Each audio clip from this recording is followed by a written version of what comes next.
Reaction due to moving concentrated loads influence লাইনের ধারণাতে আমরা দেখেছিলাম যে এরকম যদি আমাদের একটা সিম্পলি সাপোর্টেড বিম থেকে থাকে তবে এই বিমের উপর একটা পয়েন্ট লোড শুধুমাত্র একটা ইউনিট লোড যখন মুভ করে তবে এটার রিয়াকশন শেয়ার ফোর্স এবং বেন্ডিং মোমেন্টে কেমন পরিবর্তন হয়ে থাকে।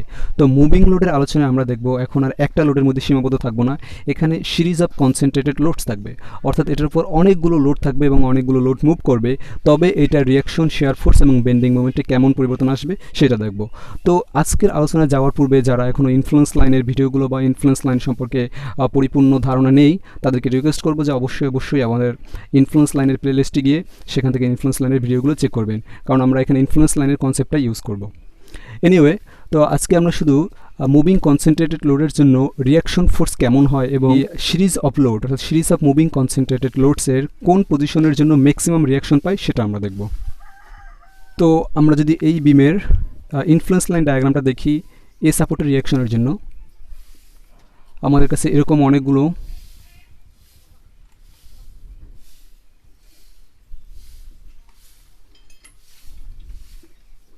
এপাশে এরকম অনেকগুলো হুইল রয়েছে, এই হুইলগুলো এই স্ট্রাকচারের উপর দিয়ে পাস করবে। আমরা ধরে নিচ্ছি রাইট থেকে লেফটের দিকে অর্থাৎ এই ডিরেকশনে মুভ করবে, তবে এই হুইলগুলো ঠিক কোন পজিশনে আসলে এই স্ট্রাকচারের উপর এই হুইলগুলো ঠিক কোন পজিশনে আসলে এ সাপোর্টে ম্যাক্সিমাম রিয়াকশন তৈরি হবে সেটাই আমরা দেখতে চাই। তো আমরা যদি ইনফ্লুয়েন্স লাইন ডায়াগ্রামটা দেখি, এটা একটা সিম্পলি সাপোর্টেড বিম এবং এটার এ সাপোর্টের জন্য আর এর জন্য যদি আমি ইনফ্লুয়েন্স লাইন ড্র করি তবে সেটা হবে এরকম। তার মানে দেখতে পাচ্ছি কি ইনফ্লুয়েন্স লাইন ডায়াগ্রাম থেকে ঠিক সাপোর্টের উপর এ পয়েন্টে যদি কোনো লোড থাকে তবে এ সাপোর্টের রিয়াকশন সর্বোচ্চ হবে। তো সেই কনসেপ্ট থেকে আমরা এই হুইলগুলোকে মুভ করাতে এমন পর্যায়ে নিয়ে আসবো, অর্থাৎ এই হুইলগুলো মুভ করে যখন একটা হুইল ঠিক এ সাপোর্টের উপরে আসবে এবং বাকি ম্যাক্সিমাম হুইল এই স্প্যানের উপরে থাকবে, তখন এখানে ম্যাক্সিমাম রিয়াকশন তৈরি হতে পারে। যখন একটা হুইল ঠিক এখানে থাকবে, একটা হুইল এখানে আছে, একটা হুইল এখানে আছে, বাকি হুইলগুলো এখনও বাইরে আছে, ইয়েট টু কাম। তো এই ক্ষেত্রেও এখানে কিছু রিয়াকশন তৈরি হবে, কিন্তু সেই রিয়াকশনটা ম্যাক্সিমাম হবে না, কারণ ইনফ্লুয়েন্স লাইনের ডায়াগ্রাম থেকে আমরা দেখি যদি ঠিক সাপোর্টের উপরে কোনো লোড যখন আসে তখন ম্যাক্সিমাম রিয়াকশন তৈরি হয়, সাথে এই অর্ডিনেটগুলোতে বা এই পজিশনগুলোতে যখন আমাদের হুইল থাকবে তার জন্য কিছু রিয়াকশন আসবে। তো এই ক্ষেত্রে কিছু রিয়াকশন আসবে, সেই রিয়াকশনটা ম্যাক্সিমাম হবে না, তো এটার জন্য আমরা ট্রায়াল দেবো না। তো আমরা প্রত্যেকবার ট্রায়াল দেবো এভাবে হুইলগুলো যখন মুভ করবে, একটা করে হুইল যখন এভাবে মুভ করতে সামনে আসবে, এসে একটা হুইল যখন ঠিক সাপোর্ট এর উপরে আসবে তখন দেখবো রিয়াকশন কত আসে। একটা করে হুইল এই রিয়াকশনে আসবে এবং আমরা দেখবো তার জন্য রিয়াকশনের মান কত হয়। তো এটাকে যদি আমরা হুইল 1 বলি, 4 5 6,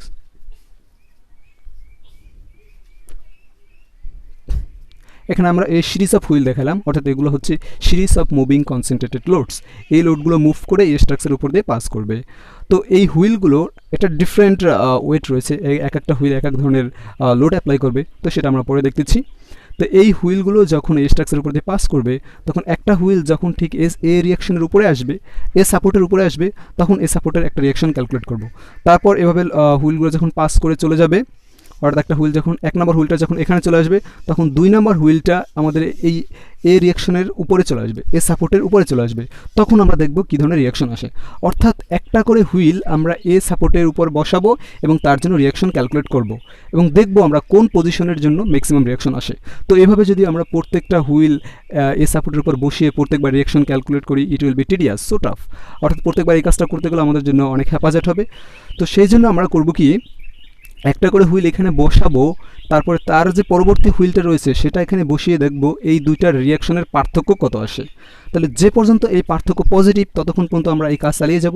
তো যে পর্যায়ে দেখব এই কাজটা নেগেটিভ চলে আসতেছে, অর্থাৎ দুইটার মধ্যে ডিফারেন্স নেগেটিভ আসবে, তখন আমরা সেখানে স্টপ করে যাব এবং দেখব যে তার প্রিসিডিং যে হুইল পজিশনটা রয়েছে সেই হুইল পজিশনের জন্য এ সাপোর্টে ম্যাক্সিমাম রিয়াকশন তৈরি হবে। তো 1 নম্বর হুইল আমরা আমাদের ডেরিভেশন এখান থেকে শুরু করি। 1 নম্বর হুইল যখন ঠিক এ সাপোর্টের উপরে থাকবে তখন এ সাপোর্টের রিয়াকশন কত। তো এটার জন্য আমাদের কিছু নোটেশন দরকার হবে। আমরা বলি P1, 1 নম্বর হুইল যে লোড দিবে সেটাকে আমরা বলতেছি P1, লোড অফ হুইল 1। এরপর 1 নম্বর এবং 2 নম্বর হুইলের মাঝে যে ডিস্টেন্স সেটাকে বলতেছি আমরা D1।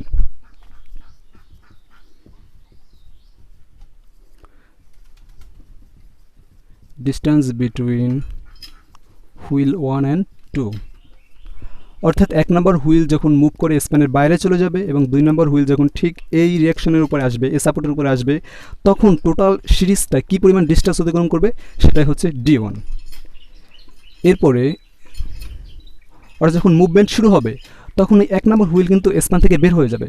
বাকি যে হুইলগুলো থাকবে যেটা মুভমেন্টের আগে এবং পরে এই স্ট্রাকচারের উপর স্টে করতেছে, তো সেই সকল লোডগুলোর সামেশনকে আমরা বলতেছি সামেশন অফ পি। অর্থাৎ যতগুলো হুইল স্ট্রাকচারের উপর স্টে করতেছে এবং মুভমেন্ট করার পরেও স্ট্রাকচারের উপরে থাকতেছে, সেই সকল হুইলগুলোর যে টোটাল সামেশন সেটাকে বলতেছি আমরা সামেশন অফ পি। তাহলে summation of P equal to summation of wheels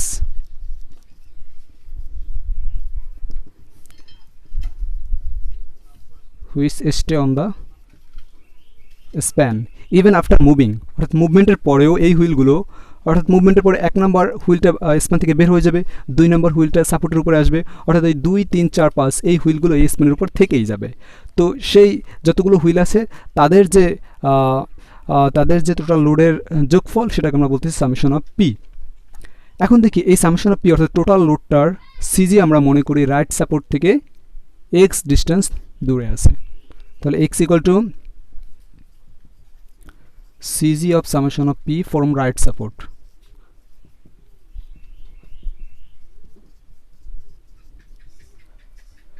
তো এগুলো আমরা পেলাম। এখন এই টোটাল সিরিজটা যখন মুভ করবে, অর্থাৎ 1 নম্বর হুইলটা যখন এই স্প্যান থেকে বের হয়ে যাবে এবং 2 নম্বর হুইলটা ঠিক এই সাপোর্টের উপরে আসবে, তখন আমরা এরকম একটা ফিগার পাবো।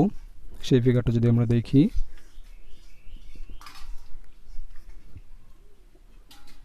এখান থেকে আমাদের 1 নম্বর হুইলটা অর্থাৎ এখানে চলে আসলো, 2 নম্বর হুইল এখন ঠিক সাপোর্টের উপরে, আর 3, 4, 5 এভাবে রয়েছে। আমরা ধরে নিলাম এই মুভমেন্টের ক্ষেত্রে 2, 3, 4 2, 3, 4, 5 এই 4টা হুইল মুভমেন্টের পূর্বে স্প্যানের উপরে ছিল, এখনও আছে। আমরা ধরে নিলাম যে এই মুভমেন্টের কারণে মানে এই ডিস্টেন্সটা এমন যে বাইরে থেকে কোনো হুইল এন্ট্রি করেনি, অর্থাৎ ইন করেনি এই স্প্যানের মধ্যে। তো যখন ইন করবে সেটার জন্য আমরা একটা আলাদা কন্ডিশন দেখব। অর্থাৎ এইটা d1 পরিমাণ ডিস্টেন্স মুভ করলো। তাহলে এই লোডগুলোর সামেশন হয় আগের মতো সামেশন অফ পি, কিন্তু এইটার যে সিজি অর্থাৎ আগে সিজি কাজ করতেছিল এই বরাবর, এইটার সিজি ডিস্টেন্স এটা যখন d1 পরিমাণ মুভ করে গেল, এখন রাইট সাপোর্ট থেকে এই ডিস্টেন্সটা কত হবে? রাইট সাপোর্ট থেকে এই ডিস্টেন্সটা হবে এক্স প্লাস d1, আর বাদ বাকি যা আছে সব সেম আগের মতো। এটা হচ্ছে P1 অর্থাৎ যে হুইলটা আমার স্প্যান থেকে বের হয়ে গেল, আর হুইল 2 হচ্ছে যে হুইলটা আমাদের স্প্যানের উপরে চলে আসলো, আর summation of P X d1 সব আগের মতোই রয়েছে। তো প্রথম পজিশন ছিল এটা যখন 1 নম্বর হুইল আমাদের সাপোর্টের উপরে, আর দ্বিতীয় পজিশন এটা যখন 2 নম্বর হুইল সাপোর্টের উপরে। তো এখন আমরা দেখব যখন এই পজিশনে ছিল অর্থাৎ 1 নম্বর হুইল সাপোর্টের উপরে ছিল তখন রিয়াকশনের মান কত আসে।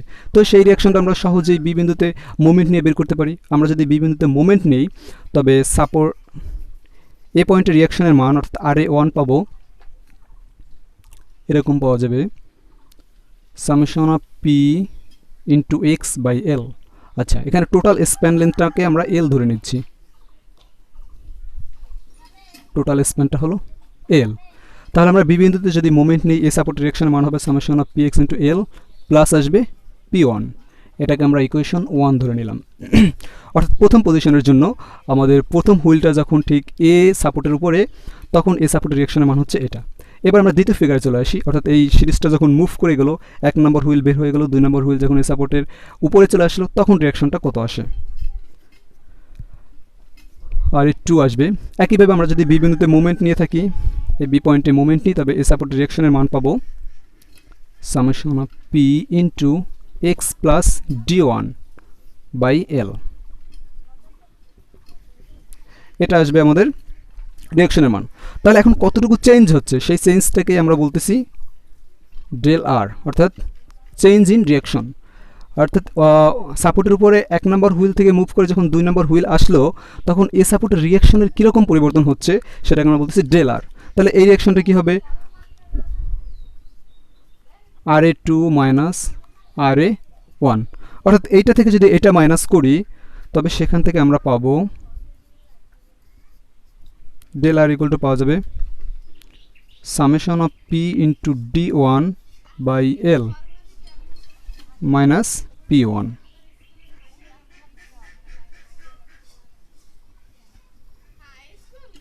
তো এটা হলো আমাদের রিয়াকশনের পার্থক্য, summation of P D one by L minus one, অর্থাৎ রিয়াকশনের কতটুকু চেঞ্জ হচ্ছে। 1 নম্বর হুইল থেকে 2 নম্বর হুইল সাপোর্টের উপরে আসার জন্য আমাদের রিয়াকশনের মান কতটুকু চেঞ্জ হচ্ছে সেটা হচ্ছে এটা, summation of P D one by L minus P1। আমি এই পাশে নোটেশনগুলো মুছে দিলাম। তো এখন আমি বলেছিলাম এই যে ইউনিট লোডগুলো যখন মুভ করবে, অর্থাৎ হুইলগুলো যখন মুভ করবে, তখন তো আমার এমনও হতে পারে যে একটা হুইল বের হয়ে গেল, সাথে সাথে এই পাশ থেকে একটা বা দুইটা হুইল অর্থাৎ কিছু হুইল ইন করতে পারে। তো আমরা ধরে নিচ্ছি এখানে এখন এই 6 নম্বর হুইলটা এখানে ইন করলো। তো এই 6 নম্বর হুইলকে আমরা বলবো পি প্রাইম, অর্থাৎ মুভমেন্টের কারণে যদি এক্সট্রা কোনো হুইল স্প্যানের মধ্যে ইন করে তবে সেটাকে বলবো আমরা পি প্রাইম, কারণ সেটার জন্য কিছু রিয়াকশনের পরিবর্তন আসবে। তো সেই যে লোডটা ইন করলো সেটাকে আমরা পি প্রাইম। তো wheel which comes in during movement, অর্থাৎ এই হুইলটা মুভমেন্টের আগে আমাদের স্প্যানের মধ্যে ছিল না, এখন মুভমেন্টের কারণে স্প্যানের মধ্যে চলে আসছে। তো এখানে আমাদের এই রিয়াকশনটা বের হতে একটা টার্ম লাগবে এখানে, অর্থাৎ এই যে নতুন যে হুইলটা ইন করলো সেই হুইলটা রাইট সাপোর্টের থেকে কত দূরে আছে, ই ডিস্টেন্স দূরে আছে। তাহলে এই হচ্ছে distance of P from right support.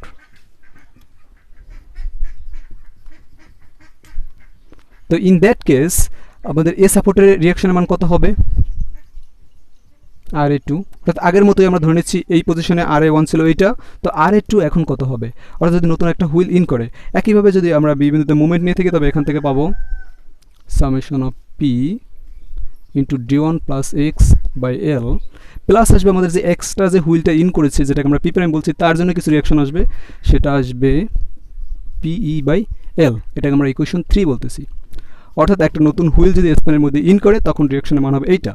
তাহলে তখন চেঞ্জ কেমন হবে, চেঞ্জ ইন রিয়াকশনটা কেমন হবে, এখন যদি আমরা এইটা থেকে আমাদের ইকুয়েশন 1 মাইনাস করি তবে পাবো আমরা এরকম summation of P D1 by L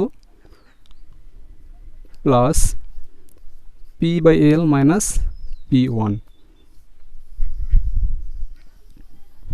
sorry এটা পি প্রাইম হবে, ওটা পি প্রাইম, আমি পি প্রাইম বলেছিলাম।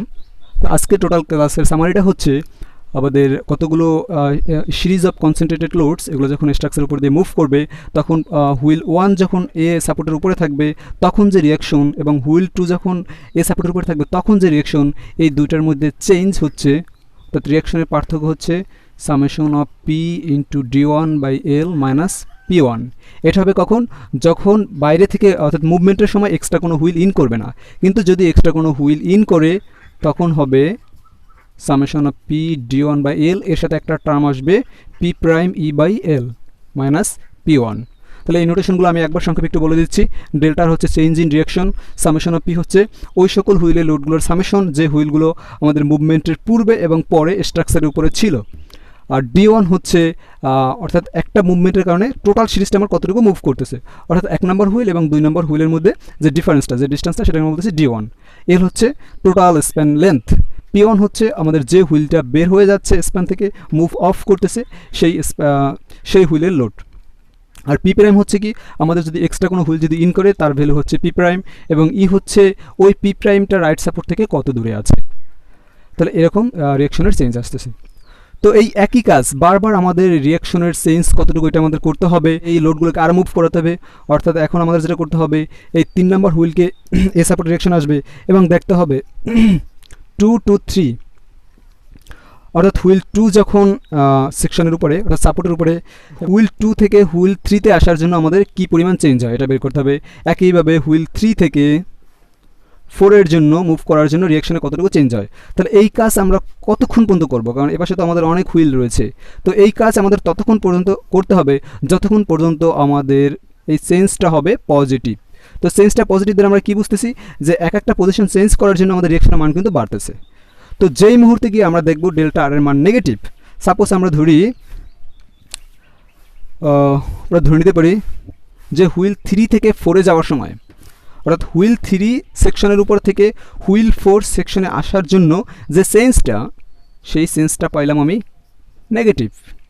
তাহলে এইখানে গিয়ে আমি স্টপ করব। আর সামনে যাওয়ার দরকার নাই। এখানে যদি আমি নেগেটিভ পাচ্ছি, তার মানে আমি বুঝতে পারবো এখন যে রিয়াকশনের মানটা কমতেছে। তার মানে হুইল 3 পজিশনের জন্য হুইল 3 যখন ঠিক সাপোর্টের উপরে থাকবে তখন আমরা ম্যাক্সিমাম রিয়াকশন পাবো। এবং ওই পজিশনের জন্য যদি আমরা এই summation of force of horizontal vertical অর্থাৎ ইকুইলিব্রিয়ামের ফর্মুলাগুলো অ্যাপ্লাই করি, তখন যে রিয়াকশনের মানটা পাবো সেটা হবে আমাদের maximum reaction. So that's all for today. আমরা এর পরবর্তী ভিডিওতে আমরা এতক্ষণ যে ডেরিভেশনগুলো দেখিয়েছি এর উপরে একটা ম্যাথমেটিক্যাল প্রবলেম সলভ করব, তখন আশা করি বিষয়টা আরও ক্লিয়ার হয়ে যাবে।